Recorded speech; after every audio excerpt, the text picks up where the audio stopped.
ஒரு வீரன் இருக்கிறான், ஒரு சாதாரண ஒரு குடிமகன் இருக்கான். ஒரு நாட்டுல சாதாரண குடிமகனால ஒரு குடும்பத்த மட்டும் தான் காப்பாத்த முடியும். ஆனா ஒரு போர் வீரனால அந்த நாட்டையே காப்பாத்த முடியும். எதிராளியுடைய திட்டம் ஒரு சாதாரண குடிமகனை தோற்கடிக்கிறதா அல்லது வீரனை தோற்கடிக்கிறதா? அவனை பொறுத்தவரைக்குமே வீரனை தோற்கடிச்சா தான் அந்த நாட்டையே தோற்கடிக்கிறது போல.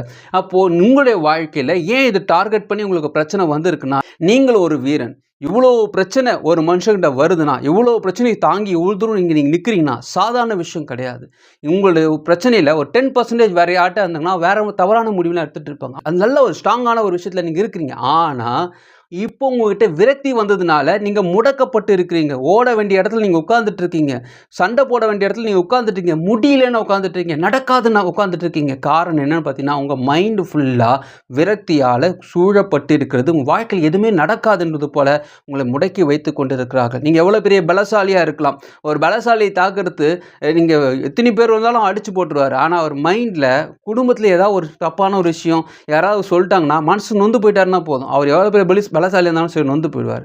உங்க மனசு அத்தகைய விஷயங்களை தாக்கப்பட்டிருக்கிறது. என்னுடைய வாழ்க்கையில இப்படி போனா ஏதாவது ஆயிடுமா? முயற்சி எடுத்தா இப்படி ஆயிடுமா? இல்ல இதுக்கு மேல நான் முயற்சி எடுத்தா ஏதாவது அவமானம் வந்துருமா? இதுக்கு மேல நமக்கு என்ன இருக்கு? நாம இப்படியே இருந்துடலான்றது போல ஒரு பயம் உங்களை சுத்தி கொண்டே இருக்கிறது.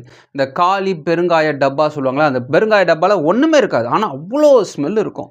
ஆனா கடைசி வரைக்குமே அந்த ஸ்மெல்ல மட்டும் தான் யோசிப்போம் தவிர அதை ஓப்பன் பண்ணி காலியா இருக்கா இல்லையா நம்ம கண்டுபிடிக்க மாட்டோம். அந்த டப்பாவை காலி பண்ணிட்டு தண்ணி போட்டு வாஷ் பண்ணிட்டோம்னா சுத்தமாயிடும். இது போல உங்களுடைய வாழ்க்கையில சில விஷயங்கள் பயங்காட்டி கொண்டே இருக்குது.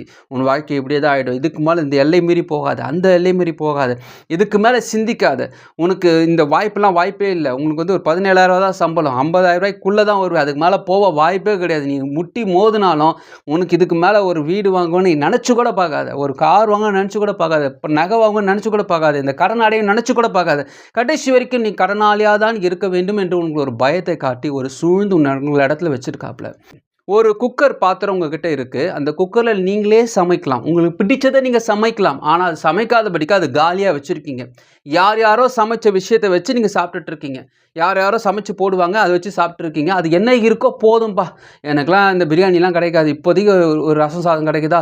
இப்போதைக்கு தக்காளி சட்னி கிடைக்குதா? இது போதுன்ட்டு இந்த குக்கர்ல தட்டு போட்டு சாப்பிடுற மாதிரி இந்த குக்கரை நீங்க எதுக்கோ ஒரு விஷயத்தை பயன்படுத்திருக்கீங்க. இந்த குக்கர் வேற எதுவும் இல்லை. உங்களோட சிந்தை.